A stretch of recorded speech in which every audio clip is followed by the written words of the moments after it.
CAF1 FAR1 intro है ही इसमें। मैंने कहा था पहले दिन आपको कि इंट्रो है ही नहीं, समझे, FAR1 ही है। वो जो डेबिट क्रेडिट भी हमने किया था इसी के लिए किया था, ठीक है ना। अच्छा, पर्चा जी हमने यही देना है। अच्छा, FAR1 प्लस इंट्रो है जी। लेक्चर नंबर 17 स्टार्ट करते हैं। आपको मैंने कुछ क्वेश्चंस होमवर्क में दिए थे, सॉल्यूशंस मिल गए आपको, चलें बहुत अच्छी बात है। लेकिन आपने देखा होगा उनमें आपको इस सवाल का सॉल्यूशन नहीं मिला होगा, ठीक है। देखिए क्या है,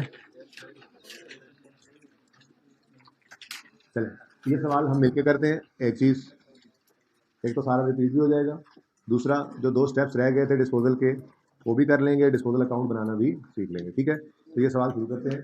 रिक्वायरमेंट है prepare asset account and accumulated debit account and disposal account as on 31 December 2017। हो जाए सारा सवाल तो उधर होना, हो जाए आगे सारा सवाल उसी बोर्ड पे होना, इधर तो कुछ भी नहीं होना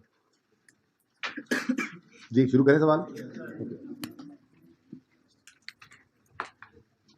लेक्चर तो 17 है, लेकिन इस वक्त मैं लेक्चर 16 का क्लास वर्क क्वेश्चन नंबर 2 आपके साथ सॉल्व करने लगा हूँ। ये मैंने छोटा छोटा करके लिखा है, किसी को समझ ना आया हो तो मैं बोल रहा हूँ उसके लिए। हैबिट वालों, ये नजर आ रहा है वैसे क्या लिखा हुआ, बहुत छोटा लिख दिया मैंने, सब सवाल करना था। लेक्चर 16 क्लास वर्क क्वेश्चन 2 ये मैं आपको करवा रहा हूँ लेक्चर 17 के अंदर, सबसे पहला काम, ठीक है जी। तो एसेट अकाउंट,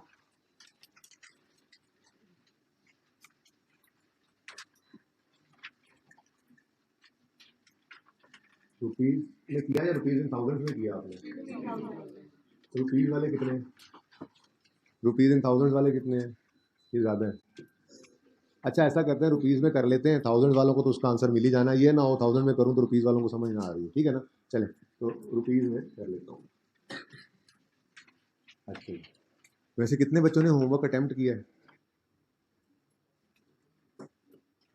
ये पहली रो हाइब्रिड वालों ने नहीं किया हुआ, पहले भाई ने नहीं किया हुआ, बेशरम आदमी सारी क्लास करके आई है तुम्हारी होमवर्क। दूसरी रो में पहले भाई वाइट कपड़ों वाले ने नहीं किया हुआ, किया हुआ नहीं किया हुआ? जाओ जरा होमवर्क चेक करो विकास सबका। हाँ जी, इस क्लास में किस किसने होमवर्क नहीं किया? चल बैठ जा यार, बैठ जा, उन्होंने खुद ही पास नहीं होना, अगली बार होना है तो फिर क्या कहना। यहाँ पे किस किसने नहीं किया होमवर्क, क्यों? ये एब्सेंट वाले डबल डबल नुकसान करते हैं अपना। किसी से पूछ के कम से कम क्लास वर्क होमवर्क तो देख लिया करें। अच्छा जी, चले बाहर, इस बार पास करना है तो ये अप्रोच चेंज कर लें, ठीक है। अगली बार पास करना है तो कोई नहीं, आराम आराम से लगे रहे, अगली बार फिर जो कमियाँ बेटियाँ वो पूरी कर लीजिए, फैसला आपने खुद करना। एसेट अकाउंट और एक्यूमुलेटेड डिप्रिसिएशन। अच्छा जी सुने, अगर सवाल में एसेट का नाम दे दे कि जी बिल्डिंग है या व्हीकल है या मशीनरी है, फिर आप भी वहाँ पर वही लिख दिया करें, ठीक है। सवाल में मल्टीपल क्लासेज आ जाएं, जैसे मशीनरी है और व्हीकल है, तो अलग अलग रखना होता है दोनों को। तो फिर ऐसी सूरत में आप क्या करेंगे, आप यूँ करेंगे, machinery account accumulated action of machinery account, ये अलग होगा। फिर व्हीकल अकाउंट मिसाल के तौर पे, और accumulated action of vehicle account ये अलग होगा। यानी कि फिर जाहिर है अगर एसेट का अकाउंट अलग है, क्लास अलग होने की वजह से, तो उसकी एक्यूमुलेटेड डेप्रिसिएशन का अकाउंट भी अलग होगा, ठीक है ना। सही है, बस है रिमोट किसी के पास, ये वाला रिमोट जी। रुपीज एंड रुपीज, ओके शुरू करते हैं जी। सबसे पहले following balances are appearing on यकम जनवरी 17, एसेट अकाउंट और एक्यूमुलेशन अकाउंट 50,000 और 50,000 और 20,000, यकम जनवरी 2000। बोल दे, मैं दोबारा देखना पड़ता है मुझे, डेथ क्यों पड़ रही है बोलते हुए। यकम जनवरी 17 ब्रॉड डाउन 50,000 और एक्यूमुलेटेड एसेट अकाउंट में यकम जनवरी 17 पर ब्रॉड डाउन 20,000, ठीक है। उसके बाद कहता है जी addition of 30,000 took place on यकम सितंबर 2017। टेबुलर फॉर्म में अभी तक डाटा आ रहा था, एडिशन डिस्पोजल्स, इस सवाल के अंदर टेबुलर फॉर्म में नहीं था। ये भी तरीका पता होना चाहिए, सवाल को पढ़ना आना चाहिए आपको, ठीक है ना। तो डाटा सिर्फ स्टेटमेंट फॉर्म में दे दिया गया था, बाकी एडिशन डिस्पोजल एक ही था, ठीक है। पहले एडिशन आ रहा है 30,000 का यकम सितंबर 17 को। एडिशन की एंट्री मुझे तो नहीं आती, बता दें। एसेट डेबिट कैश क्रेडिट 30,000 से, एसेट अकाउंट डेबिट और कैश अकाउंट क्रेडिट, यकम सितंबर done. Next further an asset costing 25,000 which was purchase on 25 दिसंबर, sorry which was purchase on यकम जुलाई 15, हम खड़े हैं 17 में, तो ये यकम जुलाई 15 उसकी डेट ऑफ परचेज है और 25,000 इसकी कॉस्ट है, ठीक है। इस डिस्पोज ऑफ ऑन 30 सितंबर 17 हमारे साल में डेट ऑफ सेल दे, ठीक है, 3,000 ओनली सेल प्रोसीड आ गई, तो वही चार बातें दी तो ही, डेट ऑफ परचेज यकम जुलाई 15, cost 25,000, date of sale 30 September 17, sale proceed 3,000, ठीक है। तो ये चार चीज़ें ही हमें चाहिए होती हैं, स्टेटमेंट फॉर्म में दे दे तो क्या हुआ, ठीक है। हम अपने स्टेप्स पे चलते हैं, 2 स्टेप्स हमने लिख लिए थे, 2 आज मजीद लिख लेंगे। स्टेप 1 क्या था जी, डिस्पोजल के लिए स्टेप 1 क्या था, we will credit the asset account with cost of asset dispose of. मैंने वो कहा था कि एसेट आने पर एसेट अकाउंट डेबिट होता है, तो एसेट के जाने पर एसेट अकाउंट क्रेडिट होता है, और एसेट अकाउंट क्रेडिट होगा एसेट की कॉस्ट से, क्योंकि अक्यूमुलेटेड डेप्रिसिएशन के अलग होने का मतलब ही क्या है, एसेट अकाउंट एट कॉस्ट बन रहा है, मतलब इसमें सारे एसेट्स की कॉस्ट पड़ी है, अक्यूमुलेशन अलग पड़ी है, इसलिए यहाँ पर बुक वैल्यू नहीं है, कॉस्ट है, तो जो चीज़ पड़ी होगी एसेट की वही निकालेंगे ना डिस्पोजल के वक्त, ठीक है। तो स्टेप 1 हमने किया था, क्या किया था, we will credit the asset account with cost of asset dispose of, ठीक है जी। तो स्टेप 1 25,000 कॉस्ट है, ठीक है, किस दिन, 30/9/17, अभी 1 मिनट बताता हूँ यहाँ पे क्या है, बस अभी थोड़ी देर में, साल वाला रिवाइज कर लेना, ठीक है। Step 2 we will debit the accumulated depreciation account with accumulated depreciation of disposal from date of purchase till date of sale, ठीक है। तो इसके लिए एक छोटी सी वर्किंग परफॉर्म करनी पड़ेगी, वो है accumulated depreciation of disposal। अच्छा, कल ना मैंने पहले डेप्रिसिएशन एक्सपेंस की वर्किंग की थी कंप्लीट, फिर मैं इस तरफ आया था, याद है। वो इसलिए किया था कि लॉजिकली आपको बात समझाने के लिए, कॉन्सेप्ट देने के लिए वो तरतीब एक बार करना जरूरी थी, ठीक है। अब आपको कॉन्सेप्ट क्लियर हो गया ना कि पहले इस साल के अंदर भी जितना अरसा इस्तेमाल हुआ वो डेप्रिसिएशन यहाँ ऐड होती है, इसकी सारी जिंदगी की डेप्रिसिएशन कुछ ओपनिंग में कुछ फॉर द ईयर में ऐड होकर सारी जिंदगी की डिस्पोजल की डेप्रिसिएशन यहाँ पर क्रेडिट हो जाती है, फिर वो सारी जिंदगी की डेप्रिसिएशन को हम करते हैं डेबिट, ठीक है ना। तो वो कॉन्सेप्चुअल बात, कॉन्सेप्टली बात क्लियर हो जाए, इसके लिए वो लॉजिकल फ्लो जरा आपको समझाना जरूरी था, लेकिन पर्चे में हम ये तरतीब नहीं रखा करेंगे, बल्कि पर्चे के अंदर हम पहले अक्यूमुलेटेड डेप्रिसिएशन ऑफ डिस्पोजल की वर्किंग कर लिया करेंगे, ठीक है, और फिर डेप्रिसिएशन एक्सपेंस की वर्किंग किया करेंगे, क्योंकि जो अगला मेथड हमने आज शुरू करना है, जाहिर सी बात है आज तो आपको परेशान करके भेजना होगा, जाहिर सी बात है, ठीक है, कुछ थोड़ा सा करवा के एज यूजुअल, ठीक है। तो कल जब उसके ऊपर सवाल कर रहे होंगे तो आप फिर देखेंगे कि दूसरे मेथड के अंदर जाकर ना इस वर्किंग से ये वर्किंग हेल्प लेती है, तो तरतीब पहले दिन से आदत ही ऐसी बना लेते हैं हम कि जो है इस मेथड में तो दोनों तरह से सही था, लेकिन अगले मेथड के अंदर ये वर्किंग जो है इससे हेल्प मिलती है डेप्रिसिएशन एक्सपेंस की वर्किंग को, तो फिर अभी से तरतीब ही जिंदगी में यही बना लेते हैं कि डिस्पोजल की पहले डेप्रिसिएशन निकाल लिया करेंगे और डेप्रिसिएशन एक्सपेंस बाद में निकाल लेंगे। कल क्यों पहले ये निकाला था, ताकि आपको कॉन्सेप्ट क्लियर हो जाए, वरना आपको यही बात समझ नहीं आनी थी। बच्चे अभी भी क्लास के बाद बच्चे पूछ रहे थे उधर आकर कि सर अगर हमने इसकी डेप्रिसिएशन यहाँ पे चार्ज कर दिया तो फिर ये 2 दफा यहाँ से क्यों कर रहे हैं, यहाँ भी आ रही है, यहाँ भी आ रही है। हालांकि समझाने के लिए बाहर दोबारा बात समझा दूंगा यहाँ पहुंचेंगे तो, ठीक है ना। एनीवे फिलहाल तो स्टेप 2 के लिए मुझे क्या चाहिए, एक्यूमुलेटेड डेप्रिसिएशन, ठीक है, सारी जिंदगी की एसेट, तो एक्यूमुलेशन निकालनी है इसकी सारी जिंदगी की, तो फिर क्या करेंगे हम, 1 साल की डेप्रिसिएशन कैलकुलेट कर लेंगे, डेप्रिसिएशन एक्सपेंस ऑफ 1 ईयर, और उसको मल्टीप्लाई कर देंगे हम total life past till disposal, ठीक है ना, लाइफ पास्ट टिल डिस्पोजल, जो एसेट हमारा बिका है डिस्पोजल के दिन तक उसने हमारे पास कितना अरसा गुजारा, ठीक है। डेप्रिसिएशन ऑफ 1 ईयर तो बहुत आसान स्ट्रेट लाइन मेथड है, तो कॉस्ट पर ही रेट लगना चाहे जौन सा मर्जी साल है एसेट की जिंदगी का, ठीक है। ये बार बार मैं बात पता क्यों बोलता हूँ, क्योंकि आज जो मैंने दूसरा मेथड पढ़ाना है उसमें ये चीज़ अप्लाई नहीं होगी, डिफरेंट होनी थी, तो पहले वाले की बात याद की हुई होगी तो दूसरी डिफरेंशिएट कर सकोगे ना, ठीक है। तो भाई स्ट्रेट लाइन मेथड में जौन सा मर्जी साल हो एसेट की जिंदगी का, रेट ने किस पे लगना होता है, कॉस्ट, ठीक है। तो फिर 25,000 कॉस्ट आ गई, रिजल्ट वैल्यू कोई नहीं है वरना माइनस करते, ठीक है। डेप्रिसिएशन रेट कितना है, 20%, तो जब हमने ये लिख लिया तो इससे हमारे पास आ जाएगी 1 साल की डेप्रिसिएशन, जितनी भी होगी, ठीक है। अब हमें मल्टीप्लाई करना है कितनी लाइफ इसने हमारे पास गुजारी, ठीक है। तो वो कैलकुलेट करने के लिए छोटा सा तरीका ये बताया था कि डेट ऑफ परचेज लिख लो और डेट ऑफ सेल लिख लो। डेट ऑफ परचेज है यकम जुलाई 15, डेट ऑफ सेल है 30 सितंबर। वैसे भी मंथ्स गिने जा सकते हैं, लेकिन कभी कभी ना मुश्किल सवाल होते हैं, या सवालों के अंदर कभी 30 जून ईयर एंड आ जाता है, कभी 31 मार्च ईयर एंड आ जाता है, कभी 31 अक्टूबर आ जाता है, सितंबर आ जाए ईयर एंड, तो कहीं आप उस ईयर एंड के चेंज होने की वजह से गड़बड़ ना कर दो, गलती ना हो जाए, इसलिए एक एरर फ्री तरीका आपको सिखाया हुआ है। आप वैसे डेट ऑफ परचेज से डेट ऑफ सेल तक लाइव कैलकुलेट करना चाहें आपकी मर्जी है, आप वैसे भी निकाल सकते हैं, ठीक है ना। अच्छा जी, ऐसे इजी है, जैसे भी है वो दूसरा भी तरीका किसी वक्त कर लेंगे जो आसान लगा करे, लेकिन फिलहाल सिखाऊंगा मैं इसी तरह से जो थोड़ा सा आपको लगता है लेंथी, लेकिन ये जरा एरर फ्री है, ठीक है ना। तो अब डेट ऑफ परचेज और डेट ऑफ सेल लिख लिया, अब दिमाग के अंदर अपने लेकर आए ईयर एंड। तो ईयर एंड हमारा है 31 दिसंबर। अब ठीक है हम 17 में खड़े हैं, लेकिन वैसे ईयर एंड हमारा हर साल होता है किस दिन है, 31 दिसंबर पे। तो ये 31 दिसंबर ईयर एंड जहन में लेकर डेट ऑफ परचेज पे आओ और देखो, अगर ये एसिड यकम जुलाई 15 को आया है तो इस एसिड के पहला ईयर एंड किस दिन हुआ होगा, 31 दिसंबर 15 पे। तो उस 31 दिसंबर 15 वाले साल में कितना इस्तेमाल हुआ होगा, 6/12।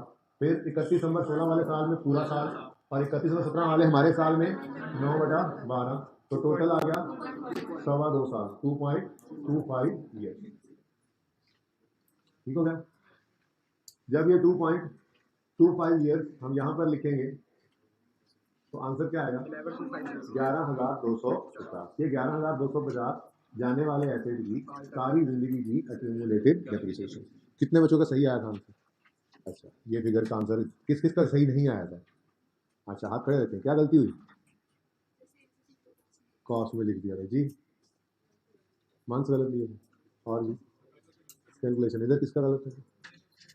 थोड़ा सा बेध्यानी की वजह से गलती हो रही है, ठीक है ना, ऐसे नहीं करना, थोड़ा सा ध्यान दे लेना, ठीक है। अच्छा ले भाई, step 2, we will debit the accumulated depreciation account with accumulated depreciation of disposal from date of purchase till date of sale, ठीक है, यहाँ तक को मसला। अच्छा, अब आज हम बनाना सीखेंगे डिस्पोजल अकाउंट। मैंने आपको हर सवाल में कहा था कि 6-7 लाइनें आपने खाली छोड़ देंगे, ठीक है। उन 6-7 लाइनों में से ना जाओगे, चले जाया करें, कोई मसला हो करे आप खुद चले जाया करें, इजाज़त होती है आपको। अच्छा जी, आज वो 6-7 लाइनें जो आपको छुड़वाई हैं उनमें से आपकी कुछ 4-1 लाइनें इस्तेमाल हो जाएंगी, 4-1 लाइनें जो है वो जर्नल एंट्री के लिए खाली छोड़ दो अभी भी। वैसे मेरा दिल था कि जर्नल एंट्री भी सिखा दूंगा, लेकिन पिछली क्लास के अंदर ना बच्चों के क्वेश्चन से मुझे लगा कि शायद अभी ये इतने कॉन्फिडेंट नहीं है, तो मैंने कहा चलो आज डिस्पोजल अकाउंट, वो आसान है वैसे, लेकिन वैसे चीज़ों के अंदर शायद लग रहा था बहुत ज़्यादा, सर ने अगला मेथड भी शुरू करा दिया, ये हो गया वो, तो मैंने चलो कोई रिलैक्स करो, कोई जल्दी नहीं है हमें, ठीक है। हम आज डिस्पोजल अकाउंट सीख लेते हैं, कल जर्नल एंट्री सीख लेंगे, ठीक है ना। लेकिन वो जगह 7-8 लाइनें छोड़कर रखनी है, डिस्पोजल अकाउंट बनाएंगे, जर्नल एंट्री कल सिखाऊंगा। पर्चे के अंदर क्या करना है, पर्चे के अंदर जो सवाल की रिक्वायरमेंट होगी वही किया करेंगे, दोनों का मकसद एक ही है, ठीक है ना। लेकिन वो सवाल की रिक्वायरमेंट डिपेंड क्या करेगा कि हमने डिस्पोजल अकाउंट बनाना है या हमने जर्नल एंट्री करनी है डिस्पोजल की, ठीक है ना। अब वो देखेंगे फिर बाद में, जब दूसरी चीज़ सिखाऊंगा तो बताऊंगा कब क्या करना है, ओके। अच्छा, आज हम बनाने लगे हैं जी डिस्पोजल अकाउंट।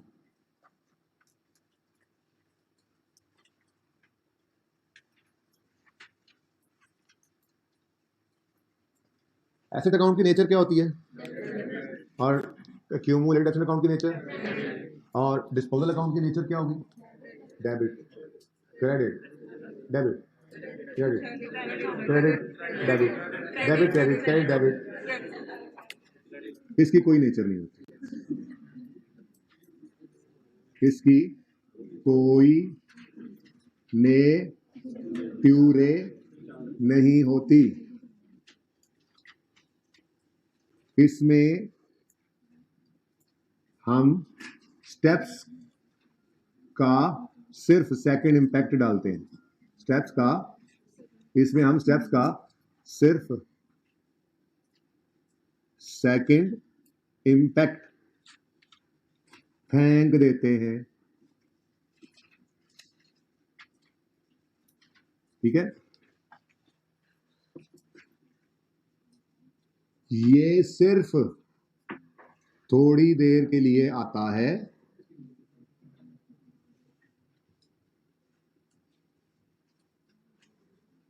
हाँ बल्कि ठीक है ऐसे ही लिखें, सिर्फ थोड़ी देर के लिए आता है, गेन या लॉस निकाल कर देता है, और नाना बदतमीजी नहीं, और तशरीफ ले जाते हैं, और चला जाता है, और चला जाता है। क्या मतलब, एसिड बेचा है तो पता तो लगे कि बेचने पर, एसिड के बेचने पर हमें नफा हुआ कि नुकसान, तो ये नफा या नुकसान हमें निकालने के लिए एक अकाउंट चाहिए, अकाउंट बनाना पड़ता है हमें, अकाउंट बनाकर हम ये गेन लॉस निकालते हैं। अकाउंट का नाम क्या है, डिस्पोजल अकाउंट। ये थोड़ी देर के लिए आता है, गेन लॉस निकलवाता है और चला जाता है, इसकी अपनी कोई नेचर नहीं है, इसकी अपनी कोई नेचर नहीं है। वो जो हम स्टेप्स ऑफ डिस्पोजल लिख रहे हैं ना, वो असल में कॉन्सेप्ट है, वो समझना। आपको ये समझ आ रहा है कि एसेट अकाउंट को क्रेडिट करना है, एसेट की कॉस्ट से क्रेडिट करना है, ये समझना आए तो प्रॉब्लम है। आपको ये समझ आ रहा है कि एक्यूमुलेशन अकाउंट को डेबिट करना है, सारी जिंदगी की डेबिट से डेबिट करना है, समझ आ रहा है, ये कॉन्सेप्ट है। तो स्टेप्स हमारा कॉन्सेप्ट है, यहाँ पे कोई कॉन्सेप्ट नहीं है, यहाँ तो बस हमने दूसरा इंपैक्ट फेंक देना। कैसे चेक करें? Step 1, we will credit the asset account with cost of asset dispose of. शुरू से चलते हैं, कुछ भी नहीं लिखा हुआ है शुरू से। स्टेप 1 हमने लिखा, step 1 we will credit the asset account with cost of asset dispose of. तो यहाँ पर हमने एसेट अकाउंट में कॉस्ट ऑफ एसेट लिखी, ठीक है। अब एसेट अकाउंट क्या हुआ है? क्रेडिट। किससे? कॉस्ट से। ये तो है कॉन्सेप्ट। अब दूसरा इंपैक्ट चुप करके बिना सोचे डिस्पोजल अकाउंट में, कि अगर एसेट अकाउंट क्रेडिट हुआ है तो डेबिट किसे कर दो? डिस्पोजल अकाउंट, ठीक है। 25,000। यहां पे क्या लिखोगे? Asset account. और यहां पे क्या लिखोगे? Disposal account. अब कोई बच्चा ये सोचेगा कि डिस्पोजल अकाउंट डेबिट क्यों हुआ है? खबरदार किसी ने सोचा? कोई ये सोचकर यहां से कॉन्सेप्ट लेने की कोशिश करेगा? नहीं, खबरदार किसी ने ऐसा किया तो यहाँ कॉन्सेप्ट पढ़ा ही नहीं। कॉन्सेप्ट तो ये पढ़ा होगा, एसेट के आने पे एसेट अकाउंट डेबिट होता है, एसेट के जाने पे एसेट अकाउंट क्रेडिट होता है, दैट्स इट, ठीक है। यहाँ तो सिर्फ दूसरा इंपैक्ट हमने फेंका है। ये वो डस्टबिन है जहां सब कुछ फेंक रहा हूं मैं गेन लॉस निकालने के लिए। कल बोला था ना कि निकालो इसको यहाँ से और फेंक देंगे कहीं पे, ये वही जगह, ठीक है ना। वहां से निकलेगी कंप्यूटेशन, इधर फेंक देंगे, कैश आएगा, चेक करेंगे, गेन लॉस निकल जाएगा, बस ठीक है, पानी खत्म, ठीक है ना। ये कॉन्सेप्ट नहीं है, इसको मत सोचें। इस कॉन्सेप्ट ये पढ़ा हुआ जो सिखा दिया आपको कल, इसके आगे दूसरा स्टेप भी नहीं लिखवाया था, मुश्किल काम था ये। कॉन्सेप्ट ये पढ़ा हुआ डिस्पोजल का, ये कॉन्सेप्ट समझ नहीं आ रहा तो फिर प्रॉब्लम है, ये समझ नहीं आ रहा तो अच्छी बात है, ठीक है। तो step 1 we will credit the asset account with cost of asset dispose of. अगर क्रेडिट किया है एसेट अकाउंट को तो डिस्पोजल को डेबिट करो, ठीक है। Step 2 we will debit the accumulated depreciation account with accumulated depreciation of disposal from date of purchase till date of sale। कितना आया जी? 11,250। अब accumulated depreciation account को डेबिट किया है तो क्रेडिट किसे कर दो? डिस्पोजल अकाउंट को। अब कॉन्सेप्ट वो पड़ा है, ये तो सिर्फ दूसरा इंपैक्ट। यहां पे क्या लिखोगे? accumulated depreciation account। और यहां पे क्या लिखोगे? डिस्पोजल। अब नजर भी आ रहा है, जाने वाले एसेट अकाउंट में से उसकी कॉस्ट निकल गई और एक्यूमुलेशन अकाउंट में से उसकी डिस्पोजल लिखा भी हुआ, ठीक हो गया ना, ठीक है। अब लिखो स्टेप 3 अपने स्टेप्स में, कहा तो 2-3 लाइनें छोड़ देना। एक्यूमुलेशन अकाउंट को डेबिट करेंगे जाने वाले एसेट कॉस्ट से, तो बस इसको डेबिट किया तो क्रेडिट, दूसरे इम्पैक्ट डिस्पोजल को बैंक जी। स्टेप्स में मैंने कहा 2-3 लाइनें छोड़ देना। आ जाओ वहां पे, लिखो स्टेप 3। स्टेप 3 लिखो, लिखो लिखो लिखो। We will record cash, we will record cash, full stop. Step 3 दो, वी विल रिकॉर्ड कैश, बस फुल स्टॉप लगाओ, खत्म स्टेप। क्या हो गया? हाँ बस खत्म, कहा था आसान काम है बस, ठीक है। We will record cash. अब एसेट बिका है, एसेट बिका है तो कैश जाएगा। अच्छा, एसेट बिका है तो कैश आया, कैश आया तो कैश आने पर कैश अकाउंट डेबिट। कितने से? 3,000 से। 3,000 ही है ना? हाँ, लेकिन ये कहाँ पे डेबिट करोगे? दिमाग में, क्योंकि कैश अकाउंट अवेलेबल रिक्वायर्ड नहीं है, ठीक है, सही है। तो वी विल रिकॉर्ड कैश, तो एसेट बिका है तो कैश आया है, कैश आया है तो कैश अकाउंट डेबिट। दूसरा इंपैक्ट डिस्पोजल को कर दो क्रेडिट, ठीक है, ठीक है। अब यहां पे क्या लिखा होगा दिमाग में आपने? डिस्पोजल। देखो ना, कैश का अकाउंट बता रहा होगा कि ये 3,000 एसेट को बेचने से आया है, लेकिन ये अकाउंट तो हम बना ही नहीं रहे, ठीक है ना। बहरहाल यहाँ पर हमें मजबूरन सेकंड इंपैक्ट यहाँ पे फेंकना पड़ा, कैश अकाउंट 30,970, ठीक है। एक बार फिर 3 स्टेप्स तक आते हैं जरा दोबारा। एक मिनट जी। Step 1 we will credit the asset account with cost of asset dispose of. Asset account credit हुआ तो डेबिट किसे कर दें? Disposal account. Step 2 we will debit the accumulated depreciation account with accumulation of disposal from date of purchase till date of sale। ये disposal record हो गया, लेकिन दूसरा इंपैक्ट हम गेन लॉस निकालने के लिए क्रेडिट करें, ठीक है। Step 3 we will record cash. Asset बिका है तो कैश आया है, कैश का आना डेबिट, लेकिन ये रिक्वायर्ड नहीं है, हमें इसलिए बना रही है, जैसे मैंने वैसे आपके लिए बना दी पहला दिन, ठीक है। अगर कैश अकाउंट डेबिट हुआ है तो दूसरा इंपैक्ट डिस्पोजल अकाउंट को क्या कर दो? जर्नल एंट्री जब कल सिखाऊंगा ना तो बिल्कुल सीधी हो जाएगी बात। जर्नल एंट्री हमारे स्टेप्स दरअसल जर्नल एंट्री ही है, ठीक है ना, तो उसमें ज़्यादा कंफर्टेबल फील करोगे आप। इसमें बस सेकंड इंपैक्ट डालना है, इसको आपने डिस्पोजल अकाउंट को नहीं समझने की कोशिश करनी, क्योंकि फजूल है ये बात।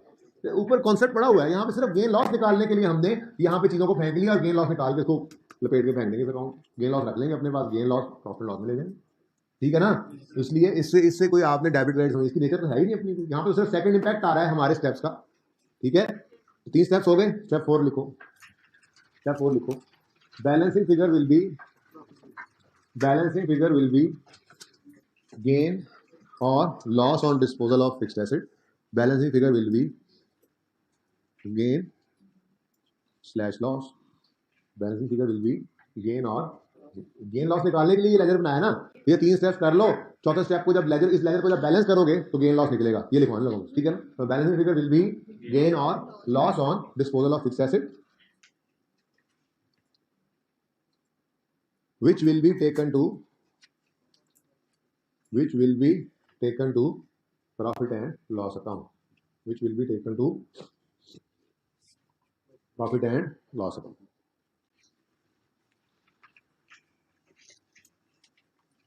देखो मैंने ये नहीं कहा ट्रेडिंग अकाउंट, ये याद रखना, ये एसेट्स का खरीदना और बेचना कभी कभार वाला काम होता है।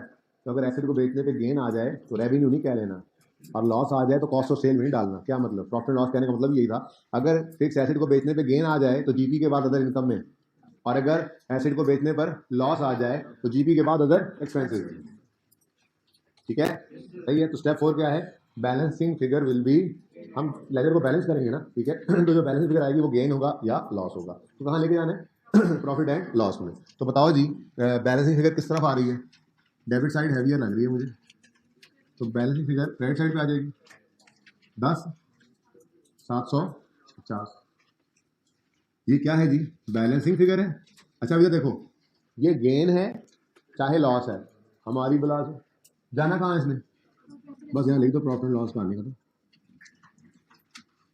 कल बताऊंगा गेन है या लॉस है, आज छोड़ो, कल बताऊंगा गेन या loss.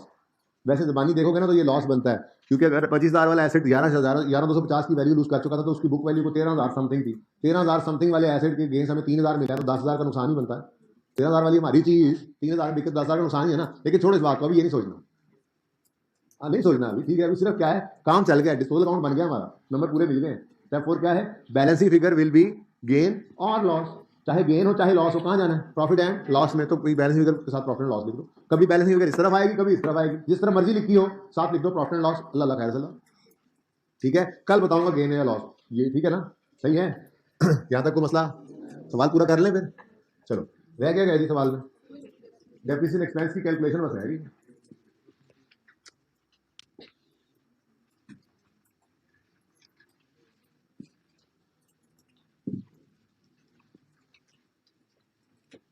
So working to depreciation expense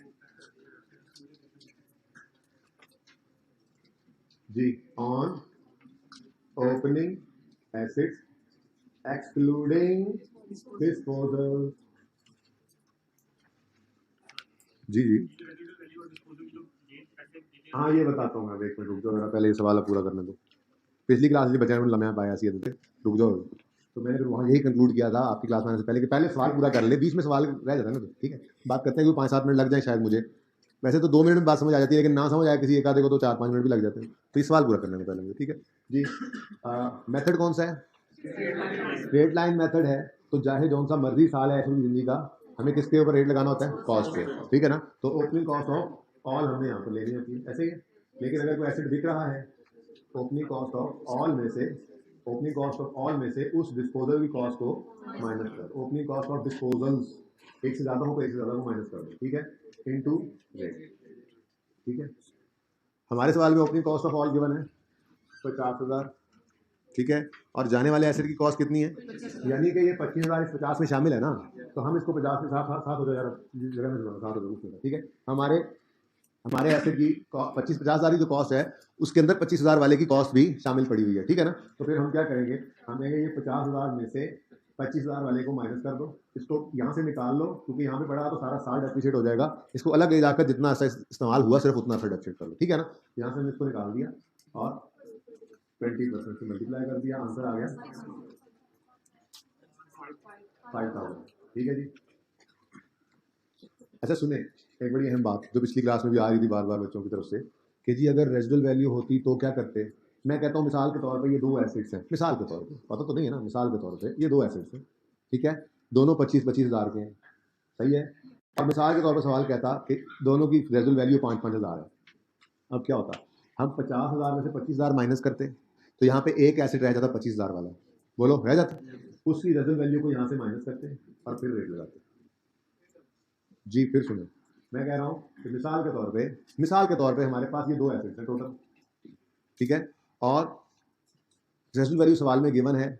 उसने कहा दोनों एसिड्स की मिसाल ले रहा हूँ, ये सवाल में गिवन नहीं है एसिड, ये मिसाल के तौर पे कह रहा हूँ, पता नहीं कितने एसिड्स हैं, मैं कह रहा हूँ अज्यूम करो दो एसिड्स हैं, दोनों की कॉस्ट 25-25 हज़ार है, ठीक है, और सवाल ने कहा हुआ है कि दोनों की रेजुअल वैल्यू 5-5 हज़ार है, ठीक है, तो बोलो अब एसेट अकाउंट में तो 25 हज़ार की कॉस्ट ही पड़ी होगी ना, दोनों की 25-25 यानी 50। अब 50 हज़ार की कॉस्ट में से 25 हज़ार की कॉस्ट मैंने माइनस कर दी, जो एसिड बिक गया इस साल, तो एक एसिड बच गया 25 हज़ार वाला, वो एक एसिड जो 25 हज़ार वाला बचेगा उसकी रेजुअल वैल्यू 5 हज़ार माइनस करके डेप्रिसिएशन रेट लगा दो, और ये जो 25 हज़ार माइनस हुआ है ये जब डिस्पोजल में आएगा तो यहाँ पर उसकी रेजुअल वैल्यू माइनस करके रेट लगाओगे, क्योंकि स्ट्रेट लाइन मेथड में पानी आने लग गया। इसको बंद करवा दो यार, तो काश इसको बंद करवा दो अगर मोबाइल से फ्री हो गए तो।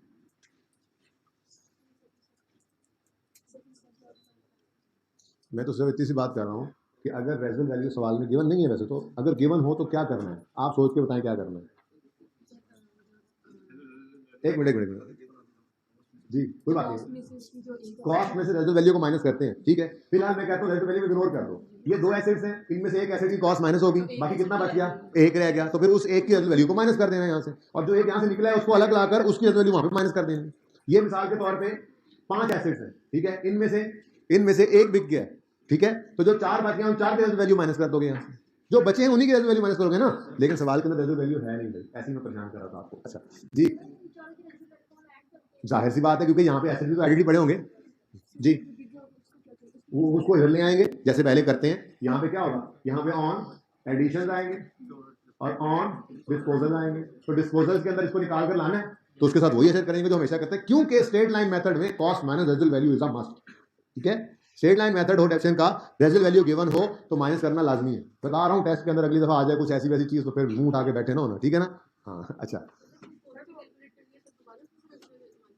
दोबारा का क्या मतलब है, नहीं एक मिनट, दोबारा क्या मतलब है, मतलब कहाँ एक दफा हुआ है, एक दफा कहाँ पे माइनस हुआ है, बोले बोले ओपनिंग में माइनस हुआ है, कहाँ माइनस हुआ है, ओपनिंग में तो पूरा एसिड ही निकाल के इधर ले आए, वहां पे तो ओपनिंग वाला एसिड बचा ही नहीं, जब मैं कह रहा हूं कि 5 में से एक निकल गया 4 रह गए, उन 4 की रेजुअल वैल्यू यहाँ माइनस करेंगे, और जो नीचे आ गया है वो नीचे आकर अकेला है उसकी एक की यहाँ पे माइनस होगी, ठीक है, बस जबानी बात चल रही है ना, लेकिन मैं सवाल ये करवाने नहीं लगा, ये तो टेस्ट ही करूँ, जबानी भी मैंने मेरी मेहरबानी समझो, मैंने आज से पहले कभी इतना भी नहीं बताया, ठीक है ना, कि टेस्ट के अंदर आप देखोगे तो उससे अगले दिन जब उसको डिस्कस करेंगे तो फिर इंशाल्लाह फिगर्स भी सामने होंगी, एसिड भी सामने होंगे, 2 हैं 4 हैं 10 हैं, सब कुछ सामने क्लियर हो जाएगा, तो फिगर्स जब तक नहीं आती तब तक बस इतनी ही बात नहीं मैंने कर दी है, ठीक है, समझ आ गई तो ठीक है, नहीं समझ आई तो ठीक है, टेस्ट के अंदर समझना और फिर मुझसे अगले दिन समझ लेना जी। क्वेश्चन अभी नहीं है ना, पहले तो ना ना ना, बस अब टेस्ट में बस इतनी बात बतानी से मैंने बता दी भाई, ठीक है ना, थोड़ा सा हिंट ही होता है, अब सारा टेस्ट मैं आपको करवा दूं तो प्लेट के अंदर रखे तो टेस्ट नहीं दिया जा सकता, मेरे कहने का मकसद ये है कि थोड़ा बहुत आपको हिंट दे दिया, वो ये कि अगर रेजुअल वैल्यू गिवन हो सवाल में और स्ट्रेट लाइन मेथड हो तो कॉस्ट में से माइनस होना है,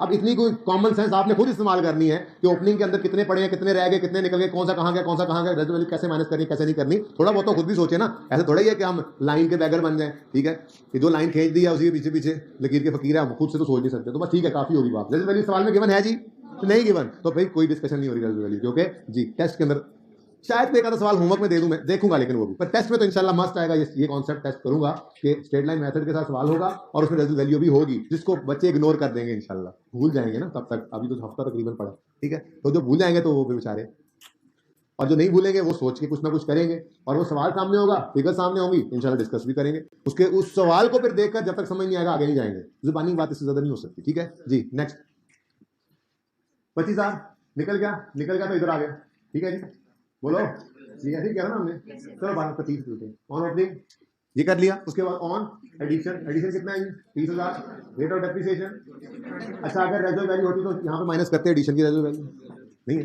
नहीं है सवाल, ठीक, इनटू, सर अगर नहीं है तो आप बात क्यों कर रहे हैं बार बार, मेरा तजर्बा है कि अगर ये बात ना करें तो बिल्कुल ही टेस्ट के अंदर, अच्छा जी 4/12 क्यों, सितंबर अक्टूबर नवंबर दिसंबर जी 2000 जी। नेक्स्ट 25,000 ये इधर से निकला था, इसको अलग से कितने महीने डेफिसिट करना है, तो अगर ये अलग निकल आया तो इसकी रेजुअल वैल्यू अगर होती तो यहीं पर अलग से माइनस होती, लेकिन रेजुअल सवाल में है ही नहीं जी, इनटू 20% इनटू 9/12 3750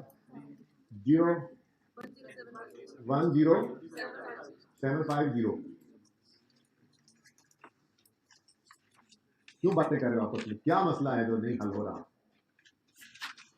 जी? एंट्री बोले, depreciation expense debit accumulated depreciation 10,750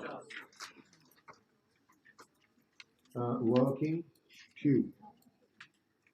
लो भाई सवाल खत्म हो गया भाई, हो गया भी मुक गया, सवाल मुक गया। 31 दिसंबर 17 क्लोजिंग बैलेंस बता दीजिए जी। 55,000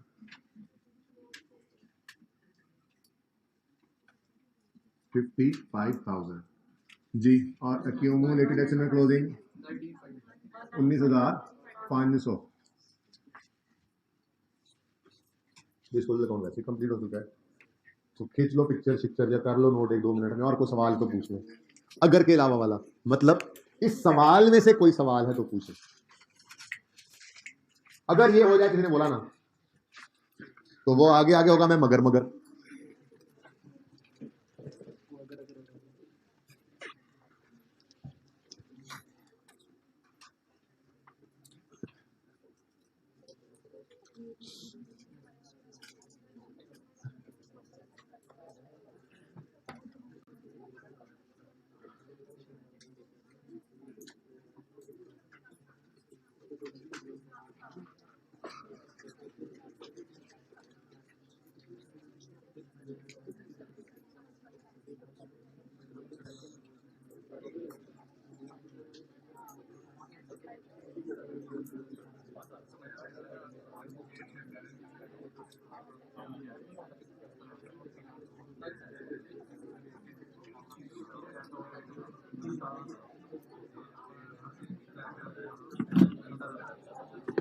जी बच्चों ले आए, कोई क्वेश्चन तो नहीं है? ठीक है, अच्छा जी। ये हो प्लीज, डिस्पोजल का अकाउंट तो बना ही लिया आपने, जरा जल्दी से क्वेश्चन 1 में डिस्पोजल अकाउंट बना के दिखाएं मुझे। क्वेश्चन 1 जो कल किया था, अपने रजिस्टर्स को ओपन करें।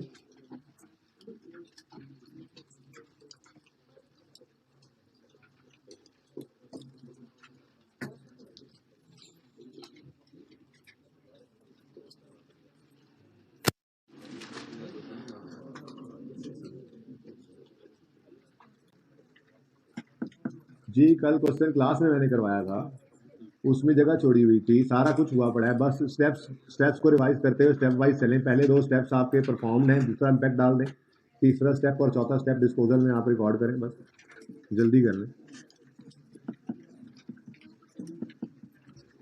क्वेश्चन नहीं है, क्वेश्चन देखना भी, क्वेश्चन में सेल प्रोसीड्स देखनी है। 1 मिनट,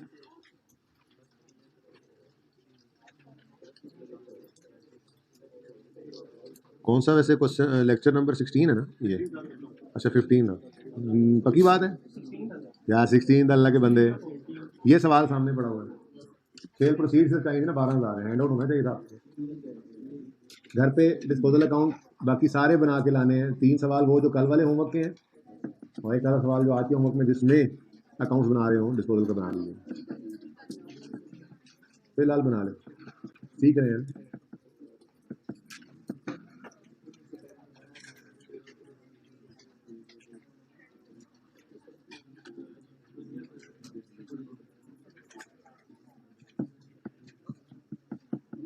जी कितने बच्चे बना चुके? एडा कम देखो नहीं, लट्ठे ला के आ जाते हैं, कम कुछ होता कोई नहीं।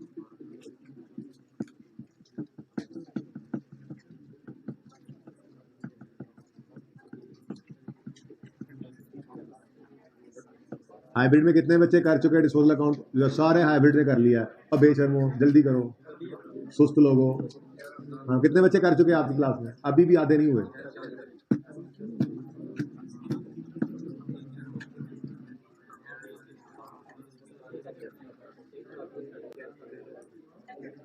चंद भाई एक्यूमुलेट ऑप्शन आपको जबानी सवाल से नहीं मिलेगी, जो कल सवाल करवाया है ना उसको देखना पड़ेगा, वर्किंग 1 को। अच्छा जी, बस करें।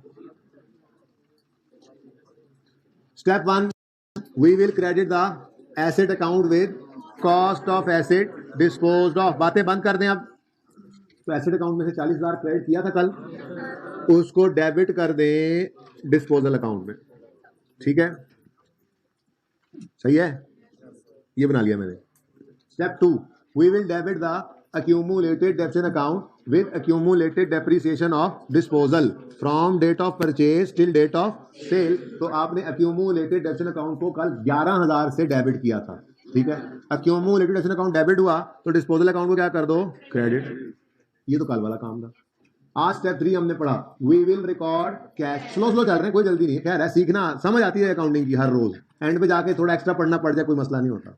आज दौड़ लगा लें और रोज ही आपको लग रहा हो कि नहीं भाई अकाउंटिंग तो हमारे बस की बात ही नहीं है, रोज आप वो जो है वो आंसुओं से रो रहे हो बैठे क्लास में, बंदे हॉस्टल में, आप किसी ने मुझे क्या हुआ, आप सही कहते थे अकाउंटिंग तो बहुत मुश्किल है, समझ ही नहीं आ रही। उससे बेहतर यही है कि थोड़ा बहुत एंड पे अगर एक्स्ट्रा, वैसे तो होता नहीं है नॉर्मली, इतना सिलेबस नहीं होता है FR1 का, पूरा ही होता है, फिर भी अगर कुछ एक्स्ट्रा हो तो बंदा एंड पे पढ़ लेता है। बट डेली बेसिस के ऊपर हम बिल्कुल भी स्पीड नहीं लगाया करेंगे, बिल्कुल एक नॉर्मल रूटीन की स्पीड में चलेंगे। आपको जहाँ पे समझ आना बंद होगा मैं वहाँ पे पढ़ाना बंद कर दूंगा, ठीक है ना। वो मुझे पता लग रहा होता है, आपने बताना नहीं है मुझे, ठीक है ना। हाँ, वो मुझे पता है मैंने कितना पढ़ाना है, कितना पुश करना है आप लोगों को, तो स्लोली चले, कोई मसला नहीं जी। Step 3, we will record cash.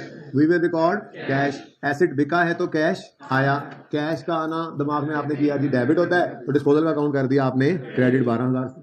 ठीक है, अब डेबिट साइड हैवियर थी तो आपका बैलेंसिंग फिगर आ गया क्रेडिट साइड पे, और आपने कहा जी बस इसको चुप करके लिख दो प्रॉफिट एंड लॉस। ये तो सर ने आज बताया ही नहीं, कल बताएंगे कि ये गेन है कि लॉस। ठीक है, अच्छा जी, अब इधर देखो, क्वेश्चन 1 और 2 के डिस्पोजल अकाउंट्स बन गए। इन दोनों अकाउंट्स में 4-4 लाइनें अभी भी खाली पड़ी हैं, उनमें इंशाल्लाह कल जर्नल एंट्री सिखाऊंगा, क्योंकि एक ही दिन दोनों करवा दूं तो ये ना हो कि आपके कंफ्यूज हो जाए। तो फिलहाल डिस्पोजल अकाउंट लिख लिया, जगह खाली। ऐसे ही जो सवाल अकाउंट्स वाले बनाओ, जहां डिस्पोजल अकाउंट बनाओ वहां पे 4 एक लाइनें खाली रखना, ठीक है ना, जर्नल एंट्री करने के लिए। अच्छा सुनो, 1 और 2 का डिस्पोजल अकाउंट बन गया, जर्नल एंट्री की जगह खाली छोड़ के आ गया है।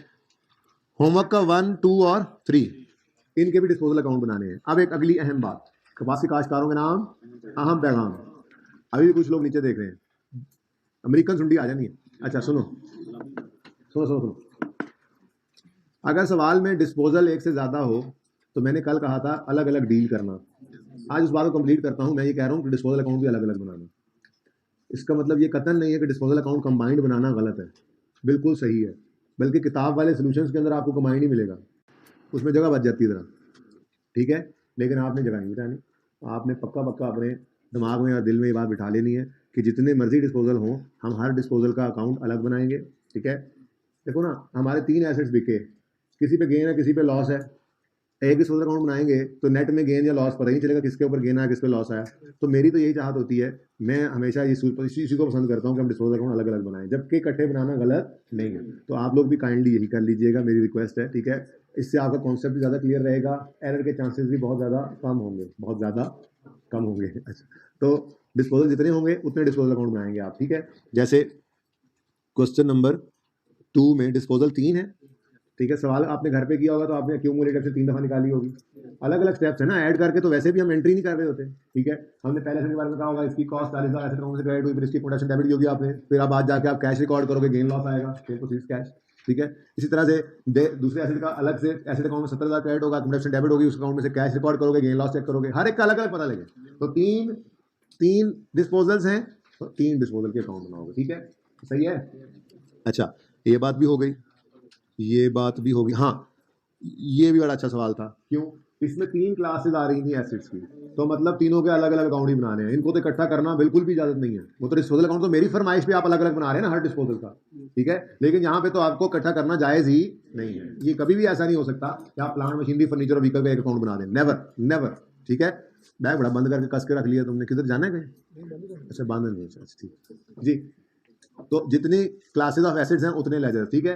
हाँ, प्लांट एंड मशीनरी सारे एक ही में कर दो, लेकिन प्लांट मशीनरी और व्हीकल को इकट्ठा नहीं करना, ठीक है। तो यहाँ पे भी मामला ऐसा था, plant machinery account, accumulated डेप्शन of plant machinery account, furniture account, accumulated डेप्शन of furniture, vehicle account, accumulation of vehicle, और ये 6 अकाउंट्स बनने, 6 लेजर्स बनने थे, ठीक है। 6 लेजर्स बन जाने थे, ठीक है। उसके बाद हर एक के लिए डेप्शन एक्सपेंस की वर्किंग भी आपको अलग अलग करनी पड़नी थी, ठीक है। ये आप कान के साथ लगे रहे उनके, ताकि उनको बात समझ ना आ जाए, फिर क्लास के बाद वो मुझसे पूछ लेंगे कोई बात समझ। क्लास के दौरान बोलते रहते हैं, ठीक है, उस्ताद बोल रहा है उधर से आप भी बोलते हैं, ठीक है। मुंह पे मास्क लगाओ तो उस्ताद को पता लगने के बोल रहे हैं, ठीक है। चुप भी नहीं आती। अच्छा बात अब मुझे रटा भी भूल गया। हाँ वर्किंग भी तीनों की नहीं, जो बात असल में इसके बाद जो आ रही जहन में बड़ी अहम बात थी, लेकिन बस मिस हो गई। चले आ जाएगी जहन में। तो बहरहाल डिस्पोजल, हाँ चले बात नहीं आ रही जहन में, ठीक है। 6 अकाउंट्स ये बन गए, ठीक है। और उसके बाद एडिशन का कोई अकाउंट अलग नहीं बनना, डिस्पोजल इसमें है ही नहीं। ओह इसमें डिस्पोजल ही नहीं था, चलो मौज होगी, ठीक है। यहाँ पर अकेला व्हीकल है, डिस्पोजल के 3 अकाउंट्स बनेंगे और 2 अकाउंट एसेट वर्किंग के अलग अलग। तीसरा सवाल है, इसमें मशीनरी और ऑफिस पर नीचे 2 हेड्स ऑफ अकाउंट्स हैं और डिस्पोजल एक ही है किसी एक हेड में, ठीक है। एडिशन दोनों में है। तो इन तीनों सवालों को आपका सोल्यूशन, आपके पास सोल्यूशन अब मौजूद है इनका। इन तीनों सवालों को देख लें, लेकिन मेरी बात सुनो, डिस्पोजल अकाउंट आपने अलग अलग बनाने हैं। हालांकि क्वेश्चन 2 होमवर्क वाला जो है उसमें सोल्यूशन के अंदर इकट्ठा बना, उसको इग्नोर कर दें। बी कॉन्फिडेंट, आप जो बनाएंगे इंशाल्लाह बिल्कुल सही बनाएंगे। और तसल्ली के लिए प्रॉफिट एंड लॉस जो है वो आप टोटल करके देख लेना, नेट करके देख लेना, उसके बराबर ही आ जाएगा आपका, ठीक है ना। एनीवेज जरूरत नहीं है, आप कॉन्फिडेंट रहें, आपके पास स्टेप्स मौजूद हैं, स्टेप 1 2 3 4। वो स्टेप्स आप सही परफॉर्म करें तो डिस्पोजल अकाउंट में तो वैसे भी आपने सेकंड इम्पैक्ट डालना होता है, ठीक है जी। ओके ओके अच्छा ले जी आज वाला हैंड आउट।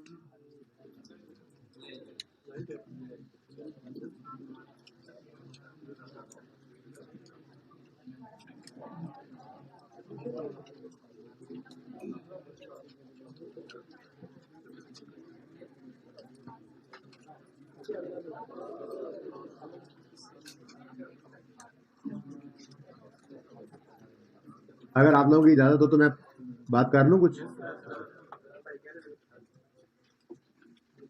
जैसे आपका हुक्म भाई। जब इजाजत देंगे मुझे बता देना, फिर मैं चल जाऊंगा। मैं तो डरता हूँ बड़ा, ये लड़का लड़के लेके आ जाए बाहर। नहीं आए इजाजत है, कहता नहीं, फिर कह रहा नहीं। अच्छा जी सुने, बस कर दें, में स्टूडेंट तो खुदा के लिए बस कर ही दें बोलना। नहीं चुप, आनी नहीं चुप। अच्छा जी सुने, आपके लिए तोहफतन हदियतन ये क्वेश्चन नंबर 1 भी होमवर्क में आज लिख लें इसके साथ। इसमें क्या है, आज का पहला होमवर्क, आज का पहला होमवर्क, आज की ताज़ा खबर, क्वेश्चन नंबर 1 क्लास वर्क वाला आपके होमवर्क में जा चुका है। आज की ताज़ा खबर, आज का पहला होमवर्क। क्वेश्चन पढ़ लेते हैं, कोई अनहोनी तो नहीं है इसमें, देख तो लें भाई। देखो प्रैक्टिस ही है, मैं स्लो चलता हूँ इसका ये मतलब नहीं है कि आप भी स्लो चलें। आपने प्रैक्टिस खूब तेज करनी है, ज्यादा करनी है। जितनी ज्यादा प्रैक्टिस कर लेंगे कॉन्सेप्ट उतना पक्का होता चला जाएगा, ठीक है ना। कोई क्वेश्चन हो मुझे 10 बार पूछे, लेकिन जो काम को वो तो करके आए कम से कम, ठीक है ना। होमवर्क के अंदर यही सवाल थोड़ा सा टाइम लेने वाला आपके होमवर्क में है, ठीक है, जो कोई 15 मिनट 20 मिनट ले जाएगा। बाकी शॉर्ट क्वेश्चन मैंने 8-10 देने हैं आपको होमवर्क में, वो हर क्वेश्चन 1.5 से 2 मिनट का है, इससे ज़्यादा का नहीं है। याद है आपको डेप्शन एक्सपेंस के पहले 3-4 सवाल, वो जिस तरह के सवाल थे ना 3-4, उसी तरह के आज सवाल होंगे आपके, क्योंकि आज नया मेथड पढ़ाना है ना आपको, ठीक है। तो आज नए मेथड के सवाल नहीं करेंगे मजीद, ताकि वो आप सिर्फ मेथड को ज़रा समझ के आ जाओ। तो कल फिर इंशाल्लाह ये सवाल मैं पहले शायद क्लास में आपको करवाऊँ, खुद ज़रा मेरी तसल्ली हो जाएगी, ये स्ट्रेट लाइन वाला है, फिर आगे इंशाल्लाह दूसरे मेथड को। तो इस सवाल को ज़रा पढ़ लेते हैं एटलीस्ट, कि इसमें कोई इतना मसला तो नहीं होना चाहिए। तो ये आपका पहला होमवर्क आप लिख लिया, लिखा नहीं तुमने होमवर्क यार, तुम कल भूल जाओगे, मगर याद मेरा क्या लेगा मुझे, मैं भूल गया मैं, ठीक है। तुमने भी नहीं लिखा होमवर्क इसके साथ, इस तरफ लिखा है नहीं, ये तो तुमने टॉप पे लिख लिया। वो क्वेश्चन 1 के साथ होमवर्क लिखो, क्वेश्चन 1 जहाँ लिखा हुआ है, ये क्वेश्चन 1 जहाँ पे लिखा हुआ है ये। अच्छा जी सुने, एसेट अकाउंट और एक्यूमुलेशन अकाउंट का ओपनिंग गिवन है, एडिशन 1 है, डिस्पोजल्स 2 है, मेथड स्ट्रेट लाइन है, एसेट अकाउंट बनाना है, एक्यूमुलेशन अकाउंट बनाना है और डिस्पोजल अकाउंट बनाना है, अलॉन्ग विद जर्नल एंट्रीज। ये जर्नल एंट्री को फिलहाल आप इग्नोर करें, क्योंकि मैंने आपको अभी ये करवाई नहीं है, ठीक है ना। अलॉन्ग विद जर्नल एंट्री आप बस जगह छोड़ देना उसके लिए, ये कल इंशाल्लाह करवा दूंगा, तो फिर जर्नल एंट्री सारे सवालों में आप कर लेंगे, बहुत आसान काम है, ठीक है। बट इसलिए नहीं कर रहा आज कि 2 चीज़ें इकट्ठी ना हो जाए। डिस्पोजल अकाउंट का भी वही काम है जो जर्नल एंट्री और डिस्पोजल का काम है, तो एक ही दिन दोनों काम नहीं कर रहे हम, पहले इसको पक्का कर लो, तो फिर वो आसान काम है, इससे बहुत ज़्यादा वो कल देख लेंगे, ठीक है। अच्छा स्ट्रेट लाइन मेथड ही है अभी भी, इसका मतलब कोई नई चीज़ नहीं निकली इस सवाल में से, बस इस सवाल के ऊपर आपके 15 मिनट की इन्वेस्टमेंट चाहिए, ठीक है। 15 मिनट टारगेट रखना है इस सवाल का। मार्क्स इसको दे दें आप कोई, चले 7-8 मार्क्स, 7 मार्क्स दे दें इसको। 7 मार्क्स को 1.8 से मल्टीप्लाई करो, कितना बनता है, 15 भी नहीं बनते, चलो 15 मिनट लिख लो इसके साथ। 15 मिनट का टारगेट होना चाहिए आपके आपने इस सवाल को करना है, ठीक है ना। कर लोगे, डिस्पोजल अकाउंट 2 बनाने हैं, ओके। अच्छा जी, अब आज अपना नया मेथड शुरू करते हैं हम, रिड्यूसिंग बैलेंस मेथड। ठीक है। और रिड्यूसिंग बैलेंस मेथड में कुछ एक बातों का ख्याल रखना है। देखिए जी, ये डेप्रिसिएशन एक्सपेंस की डिस्कशन हमने शुरू की थी और हमने अभी तक ये वाला मेथड पढ़ा था, स्ट्रेट लाइन मेथड, ठीक है, जिसका फॉर्मूला हमने देखा। पहले डेप्रिसिएशन एक्सपेंस सिंपल सवालों में कैलकुलेट करना सीखा हमने, उसके बाद जो है वो उसके बाद हम अकाउंट्स बनाने की तरफ आ गए और हमने अकाउंट्स के अंदर फिर इसी मेथड को यूज़ करते हुए बाकी सारे काम भी किए। ओपनिंग लिख के, एसेट्स खरीदते हुए एंट्रीज की, डिस्पोजल करते हुए एंट्रीज की, डेप्रिसिएशन एक्सपेंस कैलकुलेट करते हुए हम हमेशा स्ट्रेट लाइन वाले फॉर्मूला को यूज़ कर रहे थे, ठीक है ना। आज हम अपना दूसरा मेथड ऑफ डेप्रिसिएशन पढ़ने जा रहे हैं जिसका नाम है रिड्यूसिंग बैलेंस मेथड। जैसे नाम से जाहिर है, इसमें डेप्रिसिएशन हर साल बराबर नहीं होगी। अगर बैलेंस रिड्यूस होता जाएगा तो डेप्रिसिएशन भी रिड्यूस होती जाएगी, ठीक है ना। तो इस रिड्यूसिंग बैलेंस मेथड को डिमिनिशिंग बैलेंस मेथड भी कहते हैं, इसको WDB मेथड भी कहते हैं। WDB मैं ये सब कुछ लिख लेंगे, एक मिनट पिक्चर बना लीजिएगा, पिक्चर जी कर दें विकास, दिखा दें विकास को। वो वाला दूसरा AC ना, इसको उस पर स्क्रीन पे लगा हुआ है, क्या करना है, इसको छत की तरफ कर दो।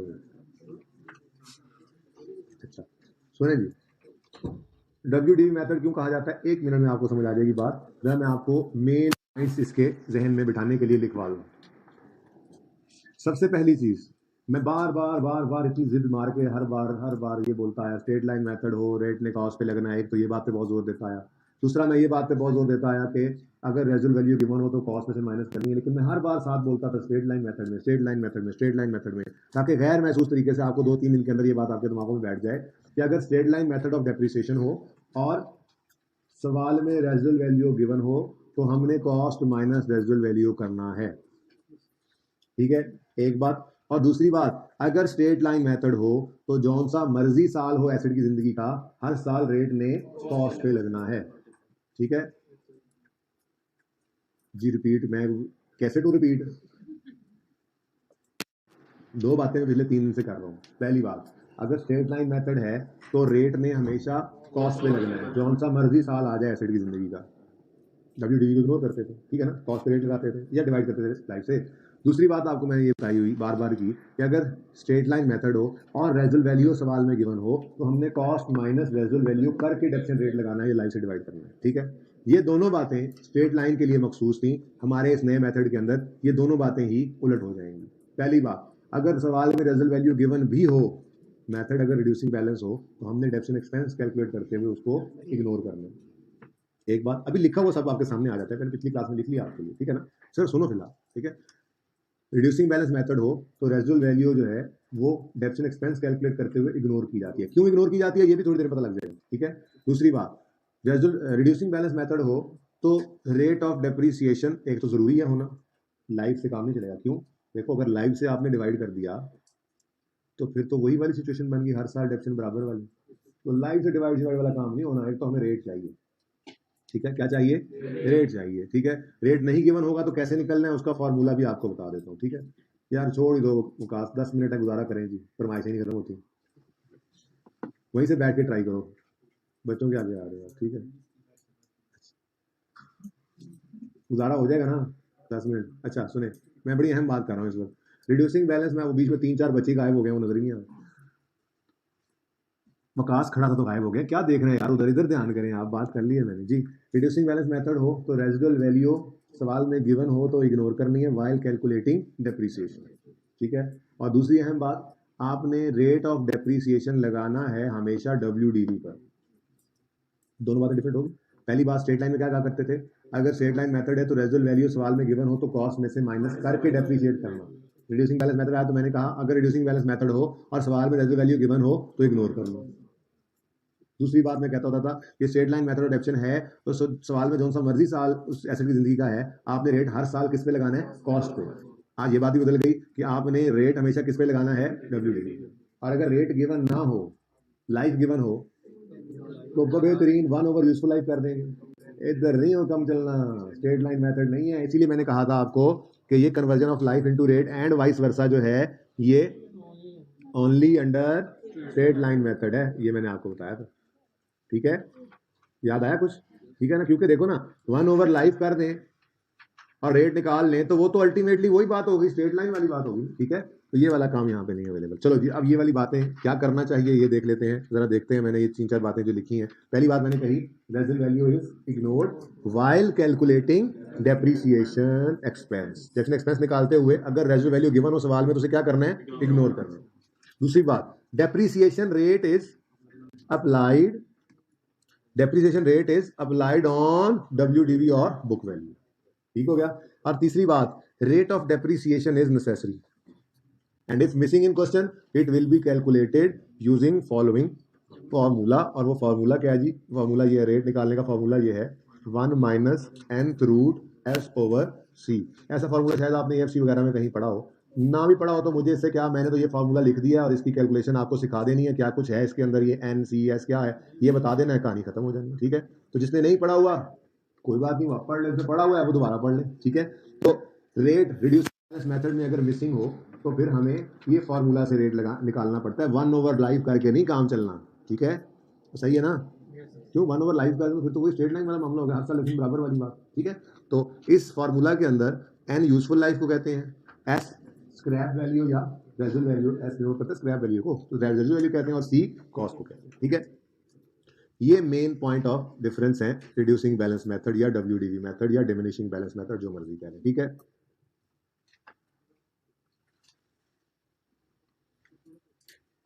वो फिर नाम मिस हो जाएगा, है नजर ना आया फिर तस्वीर में,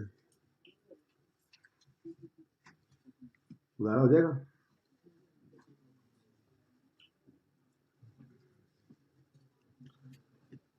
अच्छा जी, पहला सवाल जिंदगी का तो बड़ा आसान था, लेकिन मैंने पिछली क्लास में उसको थोड़ा मुश्किल कर दिया था खुद ही, ठीक है ना। अब आप जरा रिड्यूसिंग बैलेंस मेथड में अपना सबसे पहला सवाल देखें, उसमें लिखा हुआ है मिस्टर साइम परचेज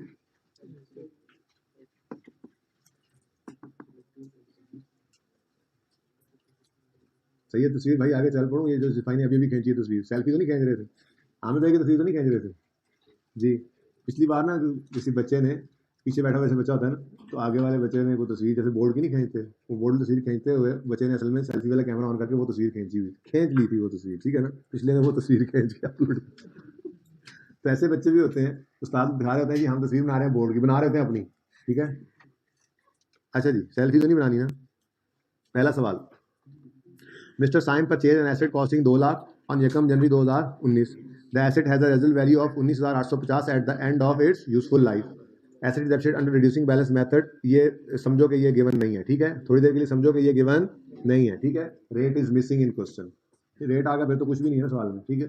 बहरहाल हो सकता है मैं कल बात यहीं से दोबारा उठाऊं, ठीक है ना, आदत आपको होता है ऐसी है, लेकिन फिर भी पहला सवाल ही मुश्किल, क्या, रेट ही मिसिंग।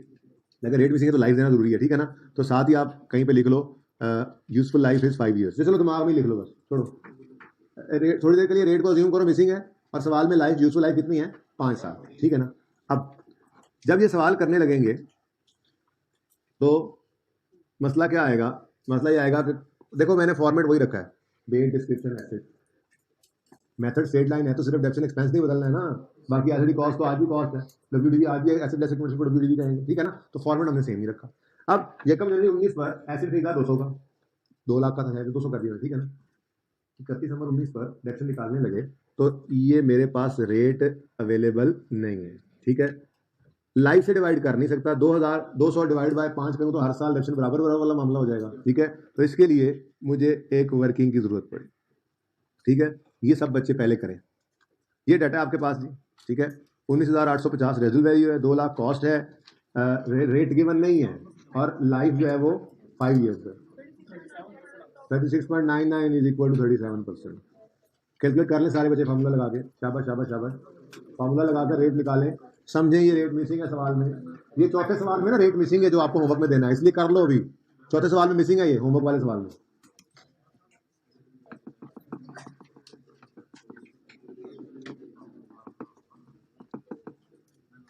पहले मैं सोच के आया था रिड्यूसिंग बैलेंस मेथड से भी एक आधा अकाउंट बनवा दूंगा, डिस्पोजल भी कर लेंगे, पर नहीं, कल रिड्यूसिंग बैलेंस से शायद डिस्पोजल शुरू कर लें, शायद वो भी ना करें रिड्यूसिंग बैलेंस, तो तसल्ली से मतलब है।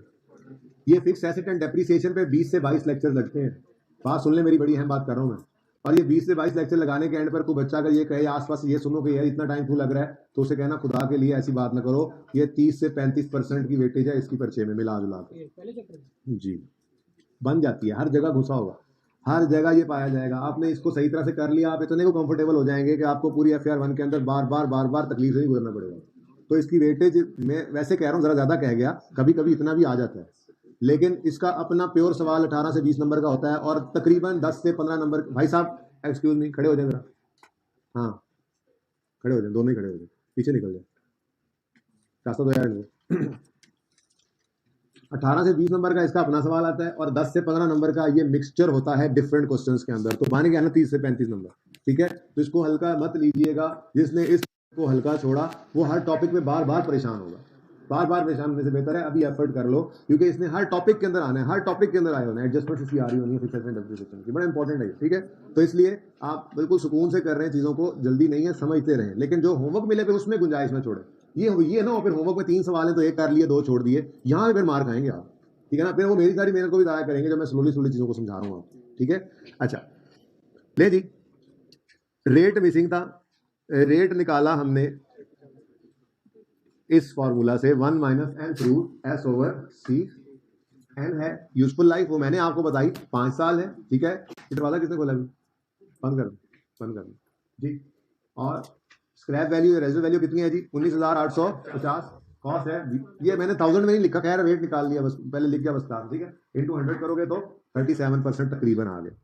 तो सवाल अगर रिड्यूसिंग बैलेंस मेथड से करना हो और रेट मिसिंग हो तो इस फॉर्मूला से निकल सकता है, लेकिन उसके लिए ये 4 चीज़ों का होना जरूरी है। एक बात और, अगर सवाल में रेजल वैल्यू मिसिंग हो तो 0 मत लेना, वरना मैथ एरर दे देगा कैलकुलेटर, आंसर नहीं आएगा, ठीक है ना। अगर सवाल में रेजल वैल्यू मिसिंग हो तो अकाउंटेंट्स कहते हैं इस फॉर्मूला में 1 रुपया अज्यूम कर लो। 1 रुपया क्या है, सिर्फ और एक ही बात होती है, इससे एटलीस्ट ये होगा कि आपका जो है वो डेप्रिसिएशन रेट निकल आएगा, ठीक है। तो ये फॉर्मूला जहाँ पे आपने लिखा हुआ हो या घर पे लिख लीजिए, कोई मसला नहीं है। अगर रेजल वैल्यू सवाल में मिसिंग हो तो आपने उसको 1 अज्यूम करना है, क्योंकि 0 अगर अज्यूम करोगे तो ये सवाल, ये फॉर्मूला इस रेट इस फॉर्मूला से नहीं निकलेगा, ठीक है। चले जी, 37% रेट हमारे पास आ गया, हमारे पास सवाल में ही था, चौथे सवाल में नहीं है इसलिए सिखाया, ठीक है। अच्छा ले भाई, 37% रेट लगा और डेप्थ एक्सपेंस आ गया 64, बुक वैल्यू आ गई 126। अब अगर सिंपल मेथड होता तो फिर वही 200 पे 37% लगता। अच्छा दो चीजें, पहली चीज 19,850 भी इग्नोर किया है वाइल कैलकुलेटिंग डेप्रिसिएशन, गौर कर रहे हो, कॉस्ट माइनस रेजल वैल्यू नहीं किया, उसकी वजह भी आज समझ आ गई, क्योंकि रेजल वैल्यू को हम रेट कैलकुलेट करते हुए इस फॉर्मूला में ही इनबिल्ट कर देते हैं, इस वजह से रेजल वैल्यू क्या कर दिया जाता है, इग्नोर। और आप देखोगे लाइफ के एंड पे जाकर इसकी जो WDV होगी, इसकी रेजल वैल्यू बची हुई होगी ऑटोमेटिकली। हालांकि स्ट्रेट लाइन मेथड के अंदर आपको माइनस करना पड़ा था कॉस्ट, तब एंड पर जाकर वो पहले सवाल में देखो रेजल वैल्यू बची थी, जाकर देखो ना, जो पहला सवाल मैंने करवाया था क्लास के अंदर स्ट्रेट लाइन मेथड से डेप्रिसिएशन कैलकुलेट करवाई थी, तो उसके एंड पर उसकी रेजल वैल्यू ही बची थी, जो रेजल वैल्यू वाला सवाल है, मतलब शायद तीसरा सवाल क्लास में बनता था, ये चौथा। छोड़ो यार, मैं कह रहा हूं वो सुन लो। स्ट्रेट लाइन मेथड में आपको कॉस्ट माइनस रेजल वैल्यू करना पड़ा था, तब रिड्यूसिंग, तब WDV एंड पर वही बची थी लाइफ के एंड पे जो रेजल वैल्यू बनती है, अगर ना करते तो 0 हो जाता। लेकिन यहां पे आपको ऐसा कुछ करने की जरूरत नहीं है, आपने फॉर्मूला के अंदर उसको इनबिल्ट किया है ना, अब डेसिमल एक्सपेंस कैलकुलेट करते इग्नोर कर दो, आप देखोगे लाइफ के एंड पे रेजल वैल्यू ही बचेगी। ये सवाल मैंने किया पिछली क्लास के अंदर, चेक करते हैं, ठीक है। पहली बात, आपने कॉस्ट में से लेस नहीं करना रेजल वैल्यू को, ठीक है, तो ये सिखाया है ना। तो हमने नहीं 200 माइनस नहीं किया, 19.85 कितना 19.85 माइनस नहीं किया, इग्नोर कर दिया इसको, ठीक है। लेफ्ट से निकल आई, WDV आ गई, बुक वैल्यू WDV, ठीक है। दूसरी चीज आपको क्या सिखाई है कि इस मेथड के अंदर सब्सिक्वेंट ईयर में रेट ने प्रोजेक्टर बंद हो गया,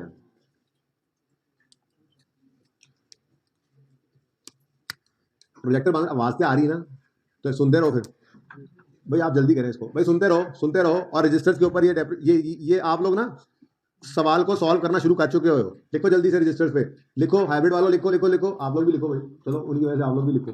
1 जनवरी 2019 पे कॉस्ट है 200, जल्दी कॉस्ट 200 है। 31 दिसंबर 19 पर डेप्रिसिएशन निकाली आपने 200 इंटू 37%, 74,